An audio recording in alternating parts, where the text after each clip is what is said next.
레전드에게 듣는답니다. 명준우 운용력과 함께 하시죠. 운용력님 안녕하세요. 네, 안녕하십니까. 예, 오늘 시장 좀 조정을 받고 있고요. 흔들림 낙폭에 비해서 조금 투자자분들의 투자 심리는 조금 더 안 좋을 수도 있습니다. 왜냐하면 2000선 지금 깨고 있는 모습이기 때문에 코스피가 코스닥보다 이렇게 조금 또 부진합니다. 자, 이런 시장에서 좀 보이는 그대로 또 믿고 투자하시다가 자칫 또 손실이 되실 수도 있고요. 뭔가 좀 해안이 필요할 것 같은데 오늘은 어떤 내용을 전해주실 건가요? 네, 오늘 지금 보면 뭐 많은 특징주들이 있죠. 오늘 신저가를 막 깨고 내려가는 경기 민감 굴뚝주들이 상당히 나오고 있는데요. 보면 뭐 자동차 쪽에도 뭐 만도나 뭐 종목들 보면은 최근 뭐 지난달 중순 이후에 좀 반등 나오는 척하다가 뭐 어물어물 빠지다 보니까 또 신저가예요. 그럼 뭐 조선 쪽이든 뭐 화학 쪽도 뭐 일부 종목들 등등 해갖고 신저가 찍는 종목이 상당히 있는데요. 신저가 찍고 있는 종목 중에 눈에 팍 띄는 종목이 하나가 있는데요. 두산중공업입니다.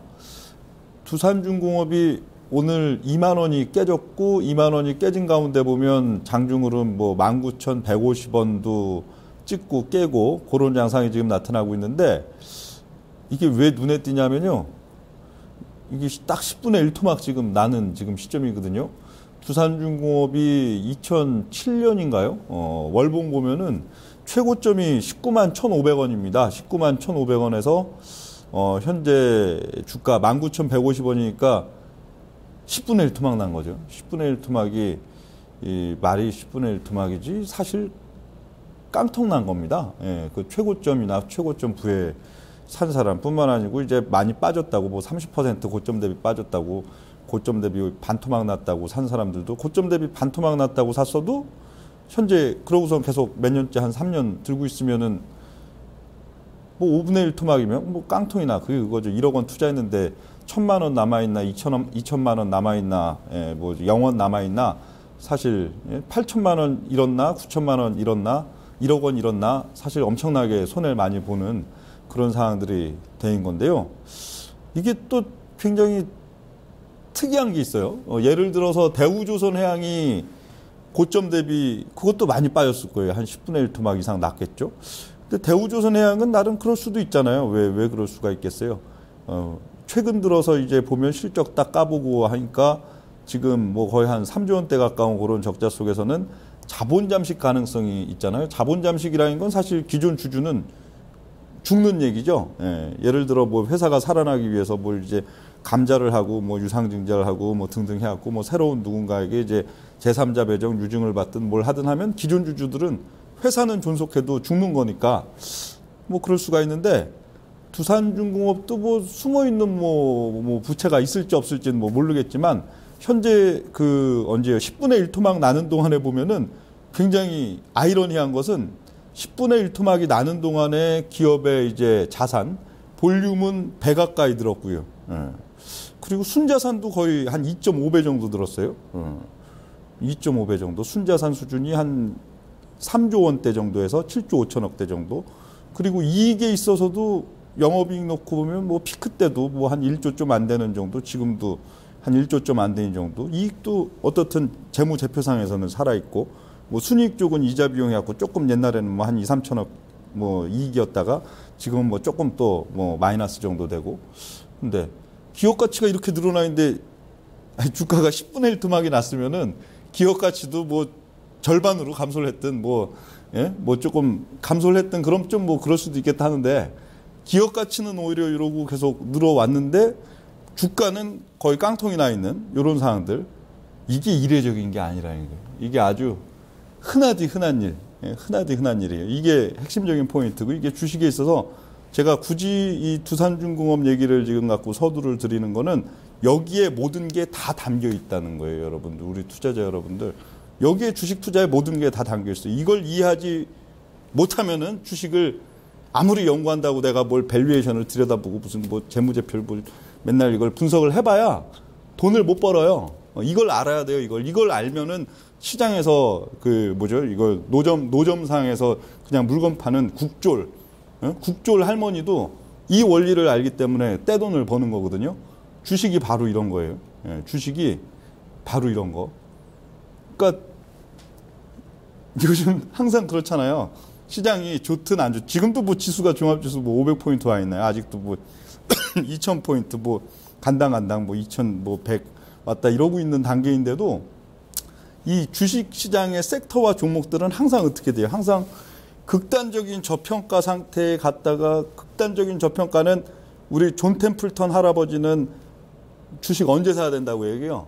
주식을 사야 되는 시점을 그 기업의 실질적인 가치 대비로 20% 할인이 아니고 20% 수준에서 거래되고 있을 때 주식을 사고 주식뿐만 아니고 부동산이고 물건이고 아저씨는 다 그렇게 사라고 하잖아요. 우린 물건까지 그렇게 사면 너무 이게 좀 뭐예요. 너무 없어 보이니까 물건은 제값 주고 사더라도 최소한 주식을 많이 벌면 물건을 제값 사도 뭐 별로 그 뭐 한 달에 소비 비용 얼마나 되겠어요? 그런 건데 예. 주식을 그러니까 10,000원의 가치, 그 기업의 가치가 10,000원짜리 가치면 한 2,000원 정도 돼. 이 정도 돼야 이게 참 싸다. 투자할 가치가 있다. 이런 얘기들을 하잖아요. 그러니까 주식이 항상 그래요. 어떤 섹터든. 뭐 요즘 뭐 화장품 여러분들 3년 전, 4년 전, 5년 전 한번 가세요. 가서 한번 보세요. 퍼 수준이 몇 배였나? 퍼 수준이 막 4배, 5배, 막 PBR이 0.4, 0.5 이래요. 심지어는 뭐 게임주 이런 것들도요. 막 2009년, 2010년 막 가서 한번 보세요. 퍼 수준이 몇 배인가? 퍼 수준이 4배, 5배, PBR이 0.4, 0.5 이래요. 안 그럴 것 같죠? 모든 섹터가 다 그러고 돌려먹는 거예요. 예. 그럼 주식은 가급적이면은 오래오래 찌그러지고 해갖고 할인 요인이 많은 시점부터 그 종목을 이제 매입해 들어가고 또 이제 할증 요인, 그 매입해 들어왔던 그 종목들 있어서 큰 수익이 나겠죠. 할증의 단계는. 기업 가치 10,000원짜리 가치를 2,000원, 3,000원부터 사 모았는데 이게 적정 가치 수준 10,000원이 어느 정도 시점 되고 거기서 이제 할증이 붙어가지고 20,000원, 30,000원 거기다 이익까지 높아지면 더 할증이 더 크게 붙잖아요. 거기 가서 팔고 뭐 그럼 그게 주식 투자인 거예요, 사실. 예, 주식 투자라는 게 대단하게 어려운 뭐 비결이 따로 숨어 있을 것 같지만요. 예? 막 뭐 여러분들 해외에서 막 그 해외 명문대 MBA 석사 받고 와야 뭘 제대로 알 것 같지만 그 친구들 주식 못하죠. 오히려 저 어디요 시골이래요. 시장에서 국졸 출신에 그냥 이렇게 조금 장사해 갖고 이렇게 포목점을 크게 하시는 이런 분들이 오히려 주식 투자도 잘한단 말이에요. 이게 원리가 다 거기 있는 건데요. 하나씩 보자고요. 자, 그 절대성 vs 상대성 그리고 밸류에이션 vs 차트 이런 게 오늘의 아주 주제로 제가 뽑아온 건데요. 이 뭐 절대적인 다음 페이지 보자고요. 예, 뭐 공부 내용은 별로 안 됩니다. 다음 페이지 지금 보면 절대적인 요인이라는 건 뭐예요? 절대성. 절대성은 수치로 나오는 거. 개별 수치로 나오는데 그 개별 종목 고유의 것이에요. 고유의 것. 내가 돈을 잘 벌고 있다. 내가 벌어놓은 돈이 많아갖고 자산 가치가 좋다 나쁘다. 이런 개별 고유 종목 자체 자기 자체의 요인이 절대적인 거예요. 반면 상대적인 건 뭐예요? 상대적인 거는 시장 내 여타 종목, 여타 섹터 대비에 상대적으로 내가 더 이익을 잘 내고 있냐, 성장성이 더 좋냐, 자산 가치가 더 좋냐는 상대적인 건데 이게 상대적인 건데요. 다음 페이지 왜 안 넘어오나요? 예, 다음 페이지 계속 다음 페이지 해야겠네. 예, 이게 상대적인 건데 또 다음 페이지 넘어가면요. 이 절대적인 게 더 중요한 거냐, 상대적인 게 더 중요한 거냐 하면 둘 중에 하나 찝어라 하면 저는 상대적인 거라고 하겠어요. 상대적인 게 훨씬 주가에 훨씬 큰 영향을 줍니다. 큰 영향을 줘요. 여러분 옛날에 그럼 두산중공업이 19만 1,500원에 있을 때는 그 기업 가치가 19만 1,500원 수준에 부합할 정도의 실적과 볼륨이 돼서 아닙니다. 아니에요. 19만 1,500원일 때 퍼 수준이 60배였어요. 60배 여러분들. 두산중공업의 퍼 수준이 60배였다고요. PBR이 6.5배인가 7배인가 이 정도 됐었어요. 상상이 안 되죠. 무슨 놈의 굴뚝주가 뭐 PBR이 하이테크 성장주도 아니고 첨단 기술주도 아니고 아니 그런데 어떻게 퍼 수준이 막 60배가 나오고 PBR이 6배 7배 나오나요? 시장이란 게 그런 거예요. 시장이란 게 바로 이런 겁니다. 이 원리가 가장 중요한 것이라는 게 여러분들 또 이 뭐 조선주고 이런 두산중공업이고 생각해 보시면 또 아주 그 전 2003년에서 2007년 오는 동안에 막 30배 50배 터지던 거 기억나시죠? 그게 실적과 기업 가치가 30배 50배가 좋아져서가 아니고요. 그 전 단계 그러니까 2001년, 2002년, 2003년 초까지 그런 뭐 중공업주나 이런 것들이 PBR이 평균 PBR이 0.2 수준이었어요. 그때 뭐 한참 뭐 새로운기술 시가총액이 뭐 현대중공업 시가총액이 똑같이 2조 원이네 하던 때가 2001년 막 이럴 때 아니에요?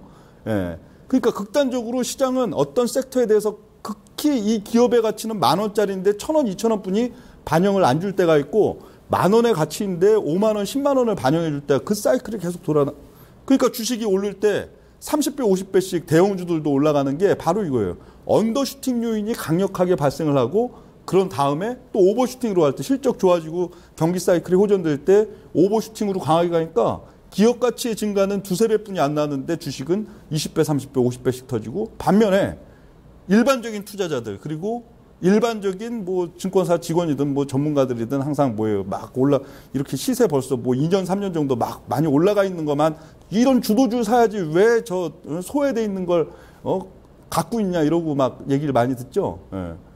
그게 뭐예요? 그 거꾸로 해석 가는 거예요. 거꾸로. 그러니까 중장기적으로 4~5년 동안에 큰 손실을 입고선 그걸 이제 던지고 또 그 시점에 또 이제 막 이렇게 프리미엄 크게 붙어 있는 거 또 들어가고 또 불리고 이게 이 악순환이 계속 일반적인 투자자들, 일반적인 대중, 뭐 주식 투자자의 97%는 계속 그러고 있는 거예요. 그러니까 그 사이클을 역행하는 양상들이 돼야 되는데 시간이 왜 이렇게 많이 됐지? 그래서 시장 평균 이익의 증가율이 그러니까 시장의 전체적인 뭐 지금 경기가 막 좋고 막 그런 시점이라 전체적인 종목들 기업들의 이익 증가율이 한 15% 정도 돼 있는데 그 중에 어떤 기업이 10%의 이익 증가율이 나오면은 주가가 어떻게 될 것 같아요? 그래도 딴 기업도 올라가지만 얘도 올라가겠지 싶으실 거고 반면에 시장의 이익 증가율은 평균적으로 뭐 요즘 같은 때죠. 이익이 오히려 감소되고 안 좋은데 어떤 기업의 이익 증가율이 3%가 나왔어요. 그러면은 상식적으로 여러분들이 생각하기엔 절대성을 놓고선 생각하면 그래도 주가가 딴 애들이 더 올라서 배가 아플지 몰라도 위의 경우가 주가가 더 좋겠지 싶지만 전혀 그렇지 않다는 거예요. 다음 페이지 이제 넘어가면요. 그러니까 10%와 3% 이익의 증가율이 이 기업은 10%가 날 때와 3%가 날 때 같으면 10%의 이익 증가율이 있을 때 주가가 셀 것 같지만 3% 후자가 훨씬 세다는 얘기예요. 다음 페이지 또 넘어가면요. 시장 전체적인 종목들 기업들이 15%의 이익 증가가 나타나 있는데 얘는 10% 증가하면요. 주가가 들어오르는 게 아니고 주가가 빠지거나 급락을 해요. 시장은 상대적인 요인이 훨씬 중요하게 작용을 하거든요. 반면에 시장 전체적인 기업들이 5% 정도의 오히려 이익 감소가 나타나 있는데 단 3% 정도 이익이 증가되잖아요. 그런 폭등이 나타납니다. 주가는 상승 내지 급등이 나타난다는 거예요. 그러니까 절대적인 수치로 보면 이해가 안 되는 그런 면들이 시장에서는 항상 발생하는데 이게 아주 중요한 핵심적인 그런 포인트가 되겠고요. 또 다음 페이지 보면 시장 전반에 있어서 경기 관련주가 상당히 호황기를 맞이할 수 있을 때는 이유 없는 하락 그리고 지속적인 하락이 수반되는 그런 반면에 시장 전반이 침체기에 있을 때는 이익 증가세가 상당히 미미하더라도 단기적으로는 폭등의 요인들이 상당히 된다는 거 요 원리를 기억하셔야 되고요. 그리고 또 팁으로 어차피 이제 거의 마무리 단계 지금 돼가고 있는데 팁으로 예를 들어 진짜로 그런 분들이 많을 거예요. 한두 분이 아닐 거기 때문에 두산중공업을 내가 19만 1,500원 고점인데 내가 15만 원에 사갖고 지금까지 들고 있으면서 7분의 1 토막이나 했습니다.